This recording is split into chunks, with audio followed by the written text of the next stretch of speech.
नमस्कार दोस्तों, आप सभी का स्वागत है हमारे YouTube channel V2 smart classes में। पिछली क्लास में बात की थी हमने मोहम्मद गोरी की।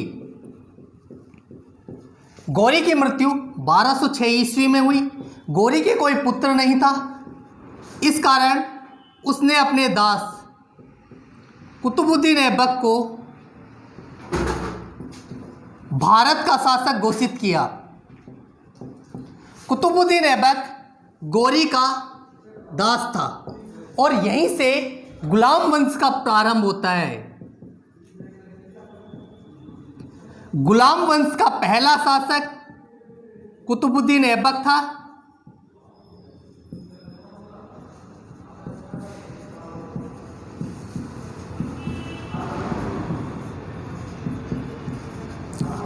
कुतुबुद्दीन ऐबक ने जैसे ही शासक बना, शासक बनते ही पहला काम दिल्ली से अपनी राजधानी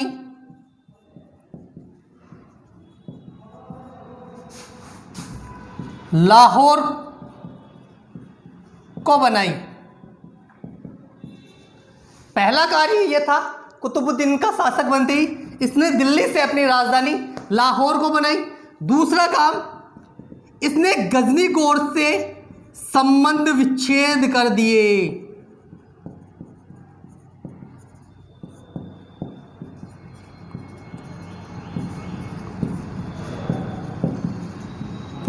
गजनी गौर मोहम्मद गोरी, पिछली क्लास में बात की थी। गोरी गजनी गौर का शासक था, तो गजनी गौर से इसने संबंध विच्छेद कर दिए। इसका मुख्य कारण यह था कि गोरी ने ऐबक को दासता से मुक्त नहीं किया था।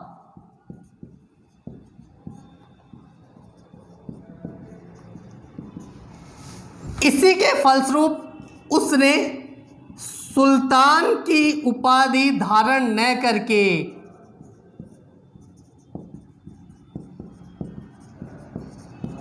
शिल्पेशार की उपाधि धारण की।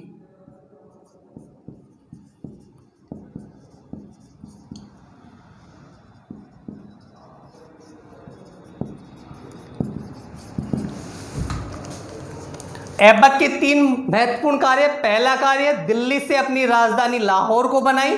दूसरा, गजनी गौर से संबंध विच्छेद कर लिए। तीसरा, उसने सुल्तान की उपाधि धारण न करके शिल्पेशार की उपाधि धारण की। इसका मुख्य कारण यह था कि गोरी ने ऐबक को अपनी दासता से मुक्त नहीं किया था। इसलिए ऐबक को भारत में मुस्लिम साम्राज्य का संस्थापक माना जाता है।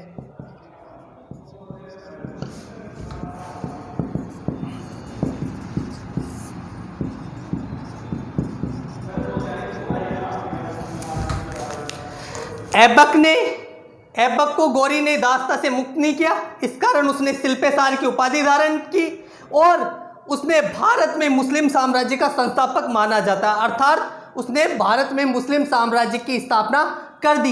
ये थी कुतुबुद्दीन ऐबक के कार्यों का योगदान। इसके साथ साथ उसके बाद में बात करते हैं उसके सांस्कृतिक योगदान की। कुतुबुद्दीन ऐबक का सांस्कृतिक योगदान।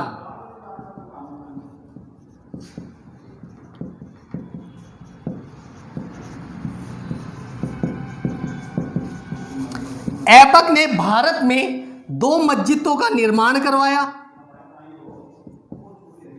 पहली मस्जिद का नाम क़ुव्वत उल इस्लाम। ऐबक ने भारत में 2 मस्जिदों का निर्माण करवाया। पहली मस्जिद का नाम है क़ुव्वत उल इस्लाम। इस मस्जिद का निर्माण ऐबक ने दिल्ली में करवाया। 1195 से 99 के बीच में इसका समय था। यह भारत में निर्मित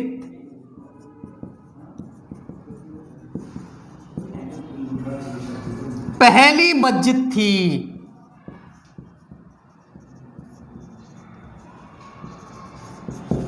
भारत में सबसे पहले निर्मित मस्जिद थी कुव्वत उल इस्लाम, इसका निर्माण करवाया ऐबक ने और ये दिल्ली में स्थित थी। इसके बाद में ऐबक ने दूसरी मस्जिद बनाई 2.5 दिन का झोपड़ा।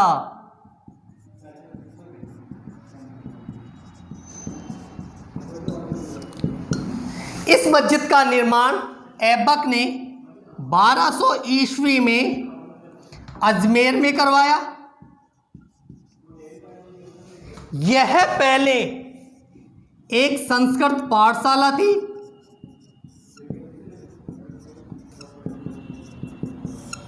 इस संस्कृत पाठशाला का निर्माण विग्रहराज चतुर्थ,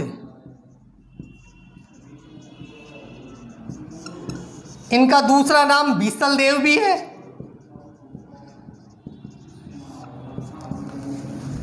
ढाई दिन का झोपड़ा पहले संस्कृत पाठशाला थी जिसका निर्माण विग्रहराज चतुर्थ ने करवाया। विग्रहराज चतुर्थ को बीसल देव के नाम से भी जाना जाता है। इस संस्कृत पाठशाला की दीवारों पर विग्रहराज चतुर्थ ने हरकेली नामक नाटक को लिखवाया। इस हरकेली नाटक में भगवान शिव और अर्जुन की लड़ाई का उल्लेख मिलता है। इसे बाद में तुड़वा कर ऐबक ने मस्जिद का निर्माण करवा दिया। यह था ऐबक का सांस्कृतिक योगदान। एक बार फिर से देखते हैं। ऐबक ने 2 मस्जिदों का निर्माण करवाया। पहली मस्जिद थी कुव्वत उल इस्लाम, दूसरी थी 2.5 दिन का झोपड़ा। कुव्वत उल इस्लाम यह दिल्ली में स्थित थी। इसका निर्माण 1195 से 1199 के बीच में करवाया। यह भारत में निर्मित पहली मस्जिद थी। दूसरा 2.5 दिन का झोपड़ा। 2.5 दिन का झोपड़ा यह मस्जिद अजमेर में निर्मित है। इसका निर्माण 1200 ईस्वी में करवाया। यह पहले संस्कृत पाठशाला थी जिसका निर्माण विग्रहराज चतुर्थ ने करवाया। विग्रहराज चतुर्थ को बीसल देव के नाम से भी जाना जाता है। यह पहले एक संस्कृत पाठशाला थी जिस पर हरकेली नामक नाटक को भी विग्रहराज चतुर्थ ने लिखवाया, जिसमें भगवान शिव और अर्जुन की लड़ाई का उल्लेख मिलता है। बाद में ऐबक ने इसे तुड़वाकर मस्जिद में बदल दिया। एग्जाम में हमेशा एक क्वेश्चन जरूर पूछता है कि भारत में निर्मित पहली मस्जिद कौन सी है।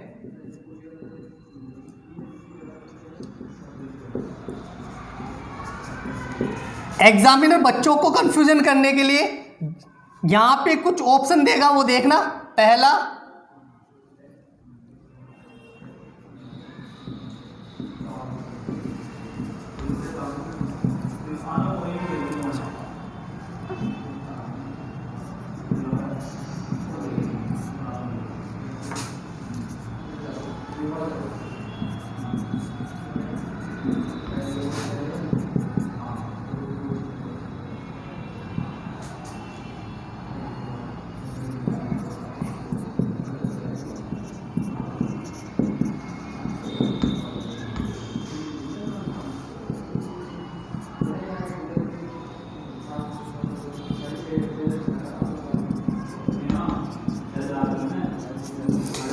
अक्सर क्या करता है एग्जामिनर, ऐसा क्वेश्चन जरूर दे देता है कि भारत में निर्मित मस्जिद कौन सी है। 4 ऑप्शन दे देगा, उसमें से पहली मस्जिद को छोड़ देगा और दूसरे वाली दे देगा। तो अपन को क्या करना है, उसका राइट आंसर क्या करना है। अगर भारत में निर्मित, अपन को मालूम है कि भारत में निर्मित पहली मस्जिद है कुव्वत उल इस्लाम, इसका ऑप्शन नहीं दे रखा इसने और दूसरे वाले का ऑप्शन देना है, तो अपन दूसरे वाले को फॉलो करेंगे। क्योंकि कुव्वत उल इस्लाम के बाद में, अगर उसके बाद में जो मस्जिद बनी थी उसका नाम है 2.5 दिन का झोपड़ा। आंसर क्या करना है अपन को, 2.5 दिन का झोपड़ा। इसके बाद में अगला टॉपिक है शख्सुद्दीन इल्तुतमिश। इल्तुतमिश भी ऐबक का दास था। जैसे ही ऐबक की मृत्यु हुई 1210 ईस्वी में, इल्तुतमिश भारत का शासक बना। शासक बनते ही उसके सामने अनेक समस्याओं का सामना हुआ। जैसे जैसे इल्तुतमिश शासक बना, वह नव स्थापित दिल्ली सल्तनत के लिए आवश्यक शासन प्रणाली का गठन नहीं कर सका। जो प्रदेश ऐबक के द्वारा जीते हुए थे वो प्रदेश दिल्ली सल्तनत से मुक्त हो गए।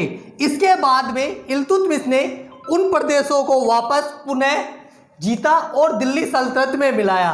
इस कारण इल्तुतमिश को दिल्ली सल्तनत का वास्तविक संस्थापक माना जाता है।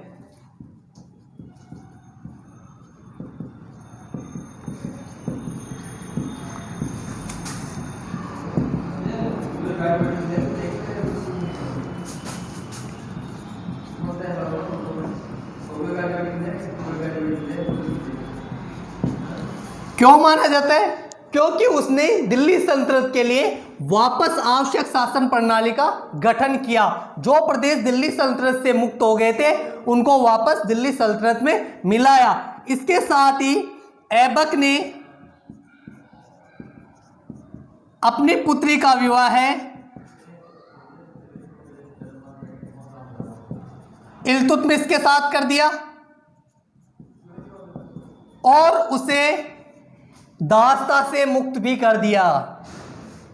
यहां पर ऐबक को गौरी ने मुक्त नहीं किया था, लेकिन ऐबक ने इल्तुतमिश को दासता से मुक्त कर दिया। जैसे ही इल्तुतमिश शासक बना, शासक बनते ही उसके सामने 3 समस्याएं आई। पहली, चंगेज खां के आक्रमण की समस्या।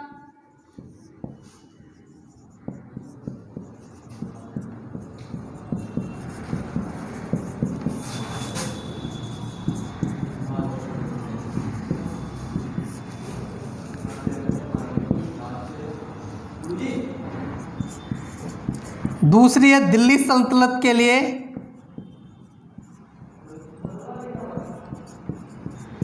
आवश्यक शासन प्रणाली का गठन न कर सका।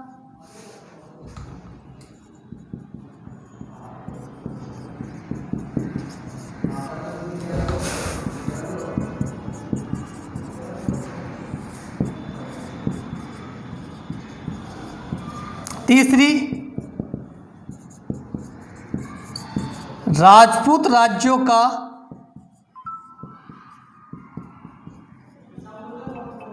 नियंत्रण से मुक्त हो जाना। जैसे ही इल्तुतमिश शासक बना, शासक बनते ही पहली समस्या आई चंगेज खां के आक्रमण की समस्या। दूसरी, दिल्ली सल्तनत के लिए आवश्यक शासन प्रणाली का गठन नहीं कर सका। तीसरी है राजपूत राज्यों के नियंत्रण से मुक्त हो जाना। पहली समस्या, इसके बारे में चर्चा करते हैं, चंगेज खां के बारे में। चंगेज खां एक मंगोल नेता था। इसने 1221 में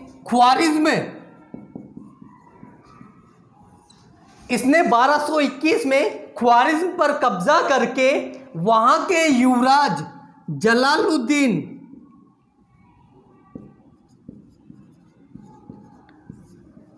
मघवनी का पीछा करते हुए हिंदुस्तान आया।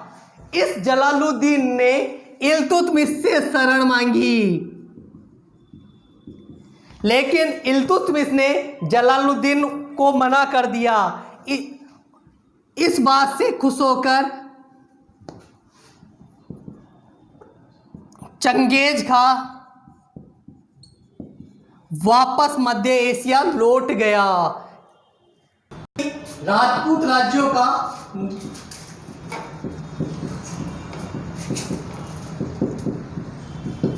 नियंत्रण से मुक्त हो जाना। ये 7 राज्य थे राजपूत। पहला बयाना, अजमेर, रणथंभौर, जालौर, मंडौर, नागौर, ग्वालियर। इन सबको उसने जीत लिया। लेकिन राजस्थान का एकमात्र ऐसा राज्य भी था नागदा, जहां के शासक थे जेत सिंह गोहिल। उनको वह पराजित नहीं कर सका। इसके साथ साथ ऐबक ने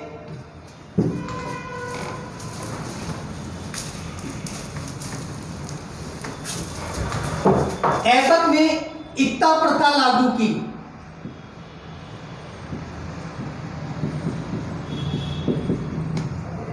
इक्ता पहले प्रांत को कहते थे, प्रांत या सल्तनत को कहते थे। इसका दूसरा नाम भूजागीर भी था। इक्ता पहले प्रांत को कहते थे, इसका नाम भूजागीर भी था।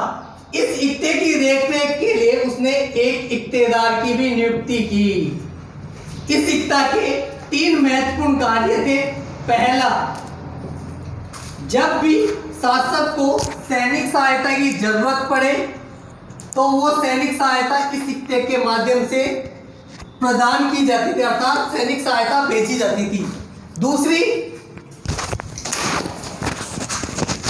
इस इक्ते से जो भी आमदनी होती थी, इस इक्ते से जो भी आमदनी होती थी, उस आमदनी में से खर्चा काटकर, जो भी इस सिक्के में जो खर्चा होता था वो काटकर शेष रकम, जो शेष राशि बचती थी, शेष रकम शासक को जमा कराते थे, जिसे फवाजिल कहते थे। अर्थात इस सिक्के में से जो भी राशि आती थी, जो भी खर्चा आता था, उस खर्चे को काटकर इस शासक के पास में जमा कराते थे, उसे फवाजिल कहते थे। तीसरा कार्य था इक्ते में शांति व्यवस्था बनाए रखना।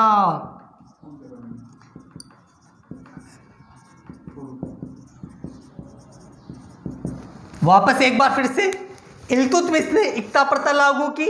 इक्ता पहले प्रांत या संतलत को कहते थे, इसका दूसरा नाम भूजागीर भी था। इसकी देखरेख के लिए उसने इक्तेदार की नियुक्ति की। इस इक्ते के 3 मुख्य कार्य थे। जब भी शासक को सैनिक सहायता की जरूरत हो तो सैनिक सहायता उपलब्ध करवाई जाती थी। दूसरी, इस इक्ते से जो भी आमदनी होती थी उसमें से जो खर्चा काटकर शेष रकम शासक को जमा करवाई जाती थी, उसे फवाजिल कहते थे। ये एक प्रकार का कर भी होता था। तीसरा, इक्ते में शांति व्यवस्था बनाए रखना। ये 3 मुख्य कार्य थे।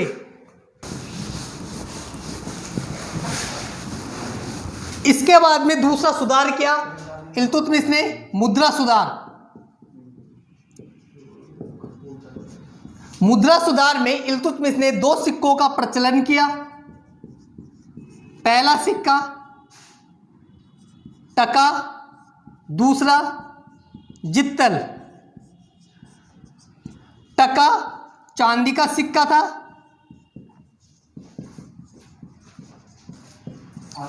इसका वजन 175 ग्रेन था, जो लगभग 1 तोले के बराबर था। इल्तुतमिश ने 2 सिक्के चलाए। पहला सिक्का टका, दूसरा जित्तल। टक्का चांदी का सिक्का था, इसका वजन 175 ग्रेन था, जो लगभग 1 तोले के बराबर था। दूसरा जित्तल, यह तांबे का सिक्का था।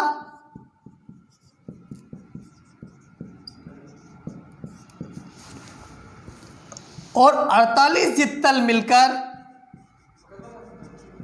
1 टका बनाते थे। इस बात से खुश होकर नेल्सन राइट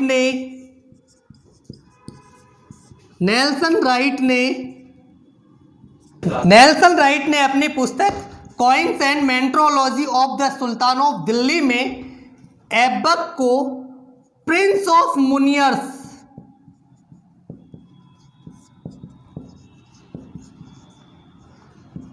अर्थात मुद्रा विशेषज्ञ की संज्ञा दी।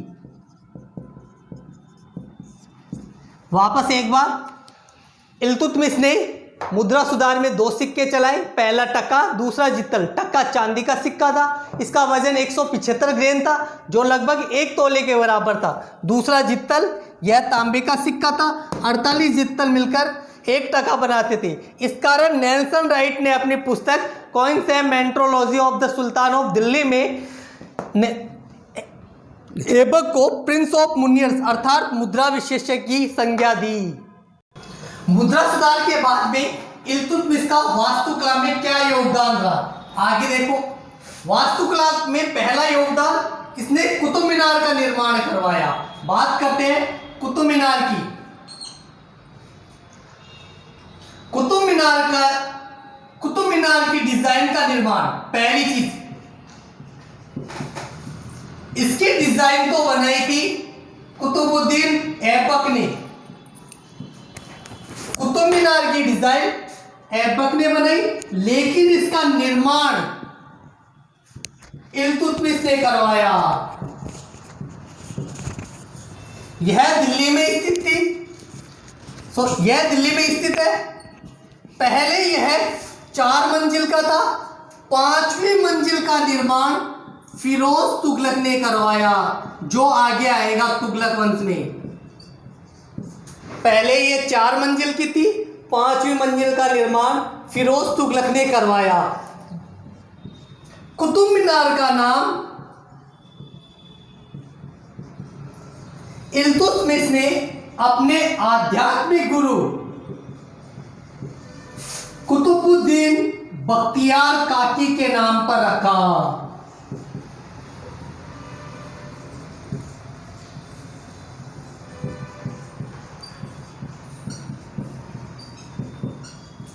वापस देखो एक बार, वास्तुकला में पहला योगदान है कुतुब मीनार। कुतुब मीनार का निर्माण इल्तुतमिश ने करवाया, जबकि इसकी डिजाइन ऐबक ने बनाई। यह पहले 4 मंजिल का था, 5वीं मंजिल का निर्माण करवाएगा फिरोज तुगलक। इसका नाम इल्तुतमिश ने अपने आध्यात्मिक गुरु कुतुबुद्दीन बख्तियार काकी के नाम पर कुतुब मीनार रखा। इसका दूसरा वास्तुकला में योगदान था, वो था मकबरे का। इल्तुतमिश ने अपने ज्येष्ठ पुत्र नासिरुद्दीन मोहम्मद की याद में एक मकबरे का निर्माण करवाया। इल्तुतमिश ने अपने ज्येष्ठ पुत्र नासिरुद्दीन मोहम्मद की याद में एक मकबरे का निर्माण करवाया, जिसे सुल्तानगढ़ी के नाम से जाना गया। इस मकबरे का नाम है सुल्तानगढ़ी, और ये मकबरा भारत में निर्मित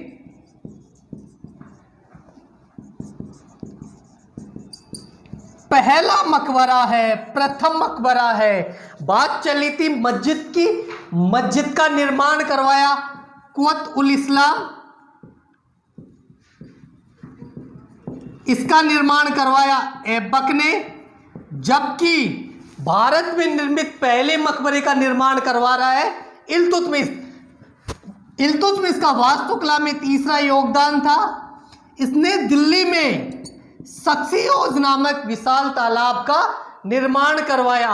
चौथा इसका वास्तुकला में योगदान था, इसने नागौर में इसने एक विशाल दरवाजे का निर्माण करवाया, जिसका नाम है ए-तारकिन का दरवाजा।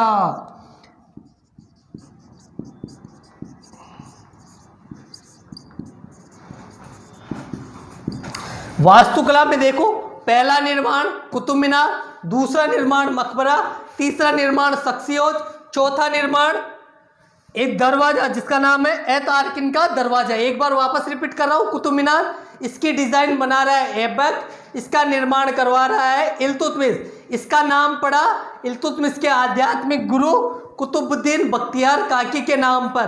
पहले ये 4 मंजिल का, 5वीं मंजिल का निर्माण फिरोज तुगलक करवा रहा है। दूसरा है मकबरे का निर्माण करवाया इल्तुतमिश ने अपने ज्येष्ठ पुत्र नासिरुद्दीन मोहम्मद की याद में, जिसका नाम है सुल्तानगढ़ी, और यह भारत में निर्मित पहला मकबरा है। तीसरा है उसने दिल्ली में सक्सियोज नामक विशाल तालाब का निर्माण करवाया, और चौथा है उसने नागौर में ए-तारकिन का दरवाजा निर्मित करवाया। बात करें इस सुल्तानगढ़ी की, यह सुल्तानगढ़ी दिल्ली में स्थित है। तीनों चीजें दिल्ली में है, जबकि नागौर में ए-तारकिन का दरवाजा ये नागौर में स्थित है। ये वास्तुकला में उसका योगदान था। इल्तुतमिश ने 40 गुलामों का दल गठित किया। ये 40 गुलाम इल्तुतमिश के विश्वास पात्र थे।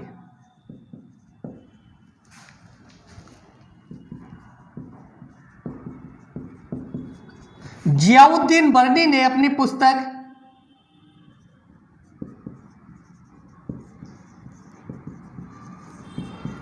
तारीख़े फिरोज शाही में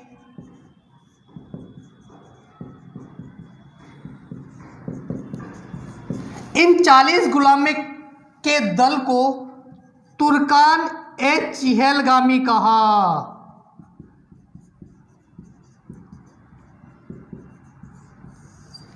वापस इल्तुतमिश ने 40 गुलामों का दल गठित किया। ये इसके विश्वास पात्र थे। इन 40 गुलामों के दल को जियाउद्दीन बर्नी ने अपनी पुस्तक तारीख़े फिरोज शाही में तुर्कान ए चहलगामी कहा। इसके बाद में है इल्तुतमिश के उत्तराधिकारी। 1236 ईस्वी में इल्तुतमिश की मृत्यु हो गई और 1266 में बलवन भारत का सुल्तान बना। 1236 में इल्तुतमिश की मृत्यु हुई, जबकि 1266 में बलवन दिल्ली का सुल्तान बना। इस अवधि में 1236 से 1266 की अवधि में 5 सुल्तान बने। पहला रुकनुद्दीन फिरोज शाह, यह 1236 में सुल्तान बना और 8 माह के लिए बना। उसके बाद में रजिया सुल्तान, रजिया बेगम 1236 से 1240 में इसका समय रहा। इसके बाद में बैराम शाह 1240 से 1242। उसके बाद में मशहूद शाह 1242 से 1246। उसके बाद में नसरुद्दीन मोहम्मद, ये 1246 से 1266 में बना। इसके बाद में अगला टॉपिक है रजिया सुल्तान। इसके बाद में अगली शासिका आई रजिया सुल्तान। रजिया सुल्तान का समय 1236 से 1240 का रहा। यह दिल्ली की एकमात्र महिला शासिका थी। इसने क्या किया, जैसे ही शासिका बनी इसने पर्दा त्याग की प्रथा को त्याग दिया। इसके साथ साथ इसने पुरुषों के समान कुबा बोलते कोट को और टोपी पहनने लगी। 13 अक्टूबर 1240 को रजिया की हत्या कर दी गई। दिल्ली की एकमात्र महिला शासिका रजिया सुल्तान 13 अक्टूबर 1240 में रजिया की हत्या कर दी गई।